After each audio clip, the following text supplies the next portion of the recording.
नमस्कार मित्रों, आज मैं आपके सामने उत्तर प्रदेश में सूचना का अधिकार अधिनियम 2005 के तहत ऑनलाइन कैसे सूचना मांग सकते हैं।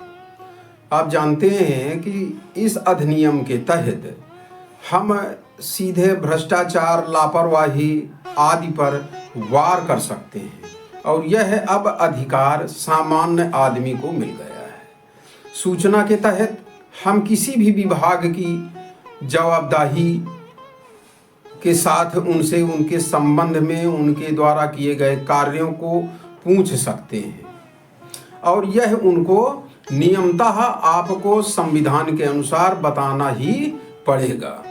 हालांकि मैं अभी इस वीडियो के बाद जो वीडियो बनाऊंगा उसमें ये भी मैं चर्चा करूंगा कि आपके पास संवैधानिक अधिकार क्या हैं।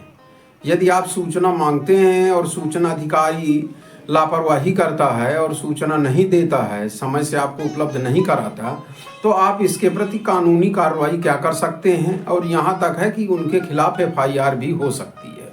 क्योंकि सूचना अधिकार अधिनियम की जो धारा 21 है वो सामान्य जन के लिए बहुत बढ़िया है, क्योंकि उसमें लिखा हुआ है सद्भाव पूर्वक विचार करेंगे। जो व्यक्ति सूचना मांग रहा है उससे आप सद्भाव रखते हुए उसकी सूचनाएं आपको प्राथमिकता के साथ देना है। 30 दिन का समय है। दूसरे विभाग की भी सूचना आप दूसरे विभाग से मांग सकते हैं, जिसमें भी उनको देना है, लेकिन 5 दिन का समय उन्हें ज़्यादा मिल जाता है क्योंकि वो यहाँ की रिपोर्ट दूसरे विभाग में भेजते हैं, तो 30 का 35 दिन हो जाता है। कोई और परिस्थिति हो तो 45 दिन का समय है, लेकिन ये अंतिम समय सीमा है। जैसे आपका राशन कार्ड नहीं बन रहा है और इसी तरह के कोई काम है, आय प्रमाण पत्र है, जात प्रमाण पत्र है, ये क्यों नहीं बन रहा है, कितना समय इसमें लगा, क्या है, इसमें जो है पूरी जवाबदेही अब तय की जा रही है। किसी भी विभाग में कोई एप्लीकेशन आप दे रहे हैं, यदि उस पर कोई सुनवाई नहीं होती है तो आप इस अधिनियम के तहत पूछ सकते हैं। लेकिन अब इसमें पहले एक होता था कि हम एक कागज में लिखते हैं, शुरू में मैंने लिखा है, लिख भेजते रहे, फिर रजिस्ट्री करना पड़ता था, कागज लिखना, फोटो कॉपी कराना, अपने पास प्रति रखना। इसको सरकार ने एक बहुत अच्छी पहल की कि ऑनलाइन ले लिया। देखिए, तब पोस्टल ऑर्डर ही ढूंढते रहते थे, फिर ड्राफ्ट बनवाएं, चेक दें, क्या करें, कभी कभी चेक में वापस भी कर देते थे, जबकि नियमतः किसी भी मोड से पेमेंट 10 रुपये किया जा सकता है। लेकिन एक बार मेरा ही चेक वापस कर दिया था, जबकि 10 रुपये चेक फीस मैंने लगा दी थी। तो कभी कभी ये सूचना अधिकारी गलत भी करते हैं। हालांकि अब आपके पास बहुत अधिकार आ गए हैं। सूचना अधिनियम को न मानने से, आपके साथ सद्विश्वास न रखने से, सद्व्यवहार न करने से आप इनके खिलाफ विभिन्न CRP के तहत, धाराओं के तहत इनके खिलाफ मुकदमा भी कायम हो जाता है और हुआ भी है, और हाई कोर्ट, सुप्रीम कोर्ट ने हमारी बातें भी सुनी हैं। तो अब ये जो है देश में RTI एक्टिविस्ट के लिए बहुत बड़ी खुशखबरियां हो रही हैं। मैं इसके अगले वाले वीडियो में पूरी जानकारी लेके आऊँगा कि किस किस अधिनियम के तहत कैसे कैसे इनके खिलाफ FIR हो सकती है यदि आपको सूचना नहीं दी जाती या विलंब से दी जाती है।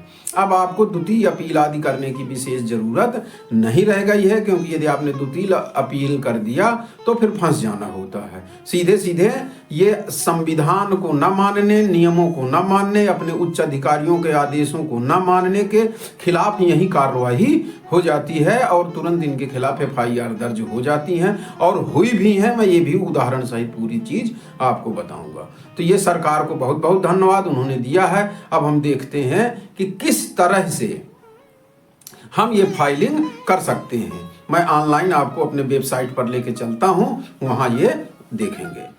क्रोम ब्राउज़र में आ गए हैं और सर्च में लिखेंगे RTI ऑनलाइन UP। ये मेरा किया कराया है और इसको पुनः टच कर देंगे और इसमें आ जाएगा। सबसे पहले ये देखिए लिखा है आवेदन करें। ये हिंदी में है, हम चाहें तो इसे इंग्लिश में भी यहाँ से कर सकते हैं। ये हिंदी लिखा है तो इसे हिंदी में भी रख सकते हैं, चाहें तो अंग्रेजी में। फ़ॉन्ट बड़े करना हो तो जहाँ T लिखा है इससे हो जाएगा।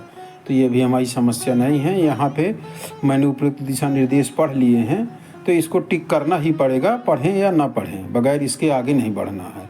इसके बाद यहाँ पे ईमेल आईडी, अपना फ़ोन नंबर और ये कैप्चा डालना है। तो इसको डालने के बाद 536,960 536,960 536,960 इसको हमने इसमें डाल दिया कैप्चा कोड। अब ये देखिए पूरा खुल गया है। इसमें ये ध्यान रखना है कि सबसे पहले उस विभाग को इसमें चयन करना है जहां आपको डालना है। तो इसमें देखिए बहुत सारे विभाग दिए हैं, जिस विभाग में आपको डालना है उसमें आपको डाल देना है। बहुत ज़्यादा है। ये तमाम जिलाधिकारी, जहाँ जैसे किस ज़िले में आपको भेजना है वहाँ के बारे में पढ़ आंतरिक सिंचाई सूचना कारागार झांसी। तो इस तरह आपको जो भी, जैसे माध्यमिक शिक्षा परिषद हमको डालना था, हमने इसको चयन कर लिया। अब इसके बाद जो है इसमें सबसे पहले आपको नाम लिख देना है, जो नाम है। फिर इसके बाद लिंग, पिन कोड नंबर, और मैंने पिन कोड न लिखा जाए तो कोई बात नहीं, देश का है तो इसमें भारत लिख देना है। राज्य, जिला, जहाँ स्टार लगा हुआ है, ये जो स्टार लगा हुआ है इसको चुनना बहुत ज़रूरी है। और फिर इसके बाद जैसे शिक्षित हैं, कहाँ तक हैं वो, जैसे कोई 12 पास है ये भर देना है। इंटर मोबाइल नंबर, तो एक तो मोबाइल नंबर आपका जो है तो है ही है, और दूसरा जो है आप इसमें भर सकते हैं, अपना ईमेल आईडी भर दीजिए। इसके बाद ये नागरिकता, भारतीय नागरिक हैं। आवेदन गरीबी रेखा, क्या आवेदन गरीबी रेखा से नीचे का है? तो अगर गरीबी रेखा का है तो हाँ, नहीं है तो नहीं। तब जैसे मेरे केस में नहीं लागू होता है तो नहीं भर देंगे। इसके बाद आरटीआई अनुरोध के लिए आवेदन के लिए पाठ। अब यहाँ पे आपको पूरा आरटीआई आवेदन भर देना है। तो इसमें क्या करना है कि सबसे पहले आपको जो है कहीं पे अपनी सूचना सब मांग लिख लेना है। जैसे यहाँ पे मेरी जो है नोट में लिखी हैं, इनको सारी मुझे जो है पेस्ट करके, और यहाँ पे फीड कर रखा है उसे तत्काल यहाँ पे पेस्ट कर देंगे। ये मेरी सूचना यहाँ पे है, इसको मैंने ये किया, सेलेक्ट ऑल, कॉपी, और यहाँ पे पेस्ट कर दिया। ये 2888 अंक हैं, माने 3000 शब्दों तक हम इसमें कर सकते हैं। कोई फाइल अगर हो, माने कोई अगर हमें प्रूफ कुछ लगाना है तो यहाँ इसको भी लगा देते हैं, और इसके बाद हमें प्रूफ कुछ लगाना है तो यहाँ इसको भी लगा देते हैं, और इसके बाद यहाँ पे कैप्चा डाल देते हैं फिर से। तो इस माल में है GRX G8 और इसको जमा कर दें। Following the errors, alphabet A to Z, number 0 से 9 तक, और करेक्टर है। Allow the text RTI, please select the valid public authority nodal officer. तो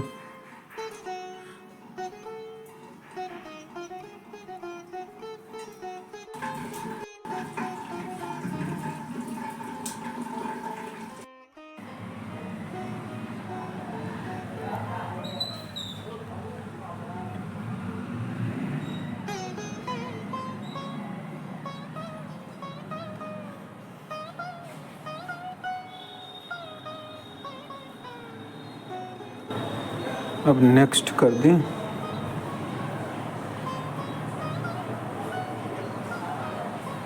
ये डिस्क्लेमर है, कर दें। RTI online proceed with net payment. अब इसके पेमेंट में आएंगी,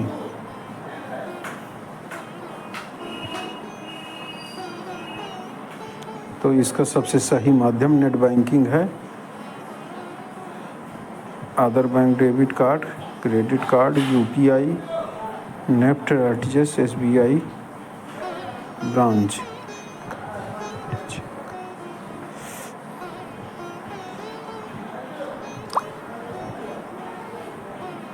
ये नेट बैंकिंग हमने चुन लिया, इसमें कोई हमें शुल्क भी नहीं लगना है। अब यूजर आई पासवर्ड डालना है। थोड़ा इस तरह से ये पेमेंट पेज आ गया। इसमें 10 रुपये पे करना है। कन्फर्म कर दिया।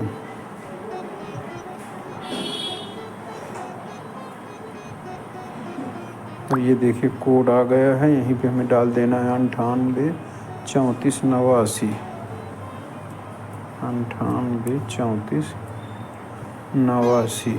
अब कन्फर्म।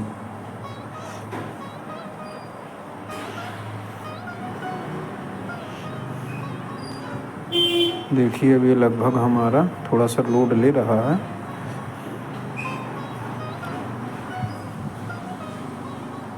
ये देखिए अकाउंट नंबर से 10 रुपये हमारा चालान जमा हो गया। Account detail. अब इसके बाद click here to return the cyber treasury. 10 रुपये हमारा पेमेंट हो गया। Click here. ये राजकोष में पैसा जमा हो जाता है। और ये हमको देखिए रसीद मिल गई माध्यमिक शिक्षा परिषद। और ईमेल आईडी भी आ गई। इसी को हम सेव कर लेते हैं, प्रिंट आउट भी ले लेते हैं। तो हम ये सेव में बटन दबा दिए और ये हमारा सेव हो गया। अब हमारी ऑनलाइन आरटीआई पूरी हो गई। देखिए ये मैसेज भी आ गया है। Dear sir madam your transaction ID इतना नोट डाउन फ्यूचर वेरिफिकेशन। तो dear sir madam your RTI request has been filed vide registration number इतना योर ईमेल आईडी इतना note down the reference number. और इसको हम कर लेंगे। इसी में हमें आगे की जानकारियाँ प्राप्त हो जाए करेंगी। साथियों आपने अभी ये वीडियो देखा, अंत तक आपने देखा, बहुत बहुत धन्यवाद।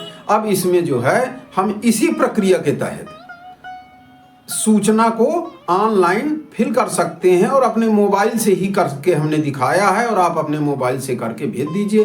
केवल 10 रुपये आपको जो ऑनलाइन फीस है वही देना है। इसके अलावा कोई खर्च नहीं अब आता है और घर बैठे आपको सूचना मिल जाती है। बशर्ते अभी इसमें एक नियम ये बनाया गया है कि आप उसी विभाग की सूचना मांगे जिस विभाग से ये मैटर संबंधित है।